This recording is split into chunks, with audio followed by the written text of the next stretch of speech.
পাক গোলাবর্ষণ থেকে বাঁচতে নিয়ন্ত্রণ রেখার এপারে বাসিন্দারা আশ্রয় নিয়েছিলেন বাংকারে। জম্মুর আর্নিয়া গ্রামের তেমনই একাধিক বাংকারের ছবি তুলে ধরেছেন আমাদের প্রতিনিধি সন্দীপ সরকার। এই মুহূর্তে দাঁড়িয়ে রয়েছি ভারত পাকিস্তান সীমান্ত লাগোয়া আর্নিয়া ব্লকের চানানা গ্রামে। সেখানে এই রকমই ছোট ছোট বাংকার করা রয়েছে আমরা দেখতে পাচ্ছি গ্রামের মধ্যে।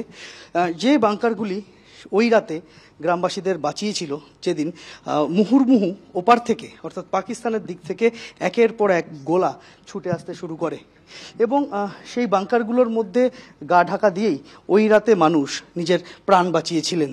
আর এই মুহূর্তে গ্রাম খালি, গ্রামের অধিকাংশ বাসিন্দা গ্রাম ছেড়ে অন্যত্র রয়েছেন।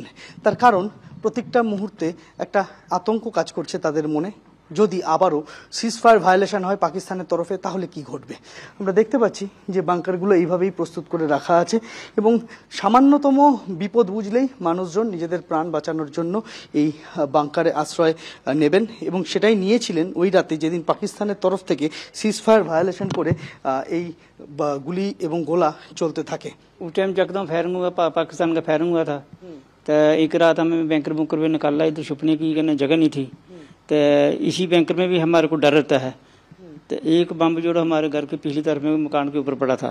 कल ही आए हैं, अभी कहना सुबह कल आए हैं, लेकिन सब लोग तो नहीं आए। कुछ अभी पीछे हैं तो कुछ आ भी गए हैं। প্রীতম চক্রবর্তীর সঙ্গে সন্দীপ সরকার, এবিপি আনন্দ, জম্মু।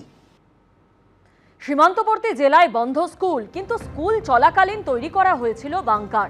সীমান্তের ওপার থেকে হামলা হলে স্কুল পড়ুয়াদের নিরাপদ আশ্রয় থাকার জন্যই তৈরি হয়েছিল এই বাংকারগুলি।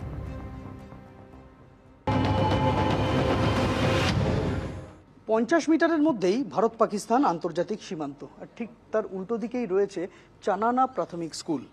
স্কুল বন্ধ, তার কারণ ইতিমধ্যেই সীমান্তবর্তী সমস্ত জেলায় সরকারি বেসরকারি স্কুল বন্ধের নির্দেশ লাগু রয়েছে গোটা জম্মু কাশ্মীর জুড়ে।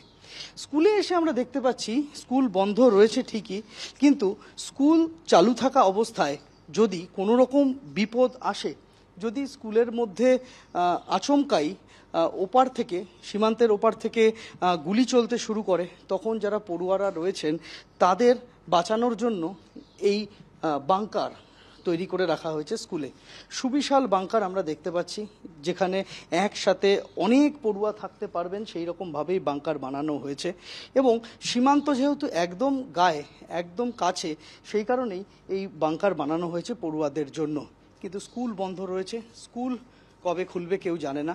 এটাই বোধহয় সীমান্ত লাগোয়া গ্রামগুলির রোজ নামচা জীবনের।